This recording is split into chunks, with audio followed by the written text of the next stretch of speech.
I think this story is fascinating. And Clay and I have been talking about it a little bit. It's starting to percolate around more in the conservative media ecosystem. The Netherlands, Holland, is in the midst of a showdown between those who produce the food that the people of the Netherlands and actually all over the world eat. The Netherlands, this was stunning. This is one of those stats that I read, and I think that can't be true. The Netherlands is apparently one of the biggest agricultural exporters in the world. I was not aware of that. You think such a small country, how could they? Apparently, they are a major food exporter, and this is all over the place. And that's a stat that was stunning to me. Here's what's going on, and it's been happening now for over a week. The Dutch government, so right, there's Holland, the Netherlands, the Dutch, right? We got to keep it all in the. I'm trying to avoid doing a Swedish chef impression. That's a different country. It's different. I know the Dutch are not the Swedes. So the Netherlands right now is in this showdown between the government that decided that they would essentially shut down a lot of farmers. Just say, sorry, you're done. Because they have set under some EU emission standards for, I believe it's nitrogen oxide, and another, basically the pollutants that come, they call them pollutants, but the byproduct gases that come from farming. Now, farming is pretty important because, food, which we all like and need. So what's going on is the Dutch government has just said to the farmers in the Netherlands, Clay, they've said, you have to hit these emission standards by 2030. We're going to be in this totally new place because the EU has set these standards and we're going to meet them. And for a lot of you, it's going to mean your farming business changes radically. For a lot of you, it's going to mean your farm is actually going to be shut down. There's even talk of some appropriation of some of this land that may be happening from the government may just start taking people's land if they don't adhere to this. So there have been tractor protests, very similar to the trucker protests we've seen and we saw in Canada over the vaccine mandate.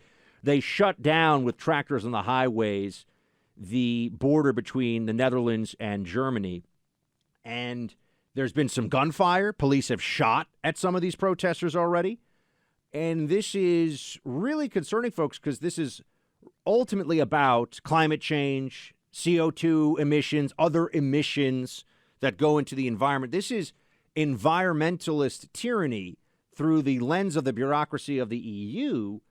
And we're coming at a time when we're told, everyone's been pointing this out all over the media, bugs are good. You should learn to eat bugs because meat is too carbon intensive.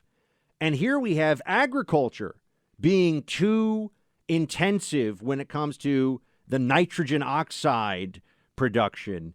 This is madness. I mean, this is crazy town stuff being pushed by bureaucrats, and they want to do it here too. It's significant also because we're already starting to see, Buck, I don't know if you've been paying attention to some of these stories internationally of food riots that are starting to occur as global food shortages are becoming more paramount. Now, we're fortunate so far in the United States where most of our shortages in products, notwithstanding baby formula, which has been an unmitigated disaster for the Biden administration, but a lot of our products, if you want to go buy a particular product, there is another product that's similar that you could make a choice on instead. Much of the developing world doesn't have that luxury. And so I talked about it a little bit earlier in this show, and I think I mentioned it yesterday too. This is also a triumph of the Green New Deal. Climate change is going to destroy the world, people, much like what is happening in the United States. And let me connect these two. Over the weekend, on Friday, headed into a holiday weekend, the Biden administration effectively announced that they were not going to allow substantial amounts of offshore drilling to increase. So our overall production of oil and gas is being voluntarily curtailed in an effort to try to decrease our carbon footprint. Now, the great fallacy here, and this is where media that was really doing its job would say, well, wait a minute. You're also simultaneously, Joe Biden, going to travel to Saudi Arabia and on bended knee request the Saudis to produce more oil so that we can help to make up for the shortage that exists right now because of the Russia boycott in the wake of the Ukraine invasion.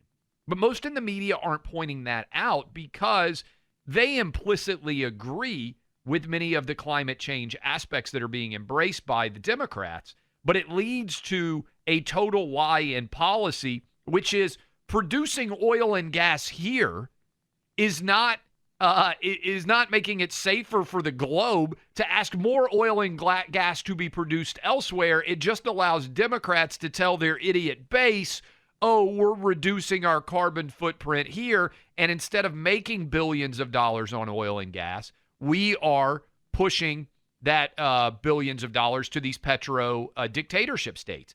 And, Buck, this is what's going on, it feels like, in Europe as well, where there is a design policy in place to destroy people's ability to make a living producing goods based on what their carbon footprint is, even if that has a much longer deleterious effect and larger deleterious effect on the larger world. And that's what's going on right now.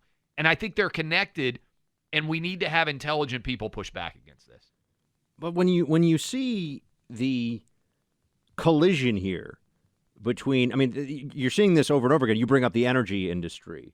Without oil and natural gas, our way of life not only comes to a halt, but we crash and burn. I mean, yes. You would have mass starvation. You would have widespread civil disorder from all the deprivation that would occur. Exactly right. I mean, you would see it's zombie apocalypse stuff. Now, I know they're not saying, oh, we're going to turn all this stuff off tomorrow. Okay, but they keep pushing us beyond where the technology is and based on something that I don't even think is a problem, right? It'd be one thing if I was sitting here saying... don't believe that or have zero concern about climate destroying our lives. Not one moment. Zero. You know? And I like to think that I care about humanity too, you know? Yes. I know the libs walk around, I want to save it for future generations. I don't know. Democrats not really big on future generations when you look at a lot of other things. But here we are now, looking at a showdown, and yeah, I keep Googling this. I'm like, is this really possible? There's $90 billion. Wait, that can't. I look at these numbers, and I think that can't be right, but enormous, 82 billion euro of agricultural exports from the Netherlands. So this place has become an agricultural powerhouse on a global scale, which I was not aware of. Really interesting. And, I mean, you compare it to Germany, 20 billion. Okay, United Kingdom, 8 billion. Italy, 3 billion. I mean, I think Italy, aren't they making all kinds of great stuff they're sending to the rest of the world? Where do I get my prosciutto from, right? Turns out the Netherlands and their bureaucrats are coming in and they're telling people because of this imaginary destruction of the planet that we're worried about, you no longer can continue to provide food for people. You can't make a living. That's what's going on. You're done. Your job doesn't exist in the same way. As, Hillary Clinton saying that we need the oil, the coal companies need to go back, or the coal miners need to find new jobs, learn to code, right? There's the same attitude from these people. And when it comes to your food, though, every single one of us who goes to bed at night with a reasonably full belly, in my case, a little too full sometimes, unfortunately, we owe a debt of gratitude to the farmers. We've talked about on this show. We learned over COVID. We owe a debt of gratitude to the truckers, to the people that actually bring the goods and bring the food. And you have these managerial elites with their soft little hands and their soft little brains who are saying, yeah, whatever, just, we're going to shut down the farmers, eat some bugs. This is really happening in places. While they're all flying around on their private jets. Of course, yeah. I mean, with way larger of a carbon footprint than any of these farming devices. And look, it feels intentional now. It feels like an intentional policy shift that is going on around the world. And there are a lot of countries that just don't care. Is China sitting around worried about the Green New Deal? Buck, do they have some massive... They're building a new coal power plant every week. And we're going to talk about China, by the way, and how America, the intelligence community, and the military are waking up to, we got a big problem with China, folks. A big problem. We'll probably talk about that tomorrow because you and I were talking about it off air as we've had a meeting between MI5, the top British sort of intelligence agency, and our FBI. They had a joint release talking about what's going on in China right now. But had you heard anything about this Dutch farmer rebellion? Is it being covered anywhere in the United States? Not that I've very seen. minimally. And there's video it's only on social media. This is making the rounds. Dutch farmers and tractors, they've opened fire on them. Yeah. Cops have actually started shooting at them. Which is, if you had to say, which is other than, Switzerland, which obviously doesn't really ever take a side on anything. If you had to pitch a European country where you would least expect for forces to open up fire on citizens, the Dutch would be pretty high up on that list, I would think. Yeah, and just one more thing is we see with COVID that a lot of these people who take these very virtue signaling, we are one world global government perspectives on things, and they're always, we don't want police to be too violent with criminals, and they take all these attitudes. When it comes to setting the climate change police on you or the COVID police on you, they will send men with guns and batons into your church to bludgeon your pastor so that you can't breathe in their direction. These libs love to use the force of the state when it suits their crazy ideological purposes in the Netherlands and here at home in America. So that's what's going on.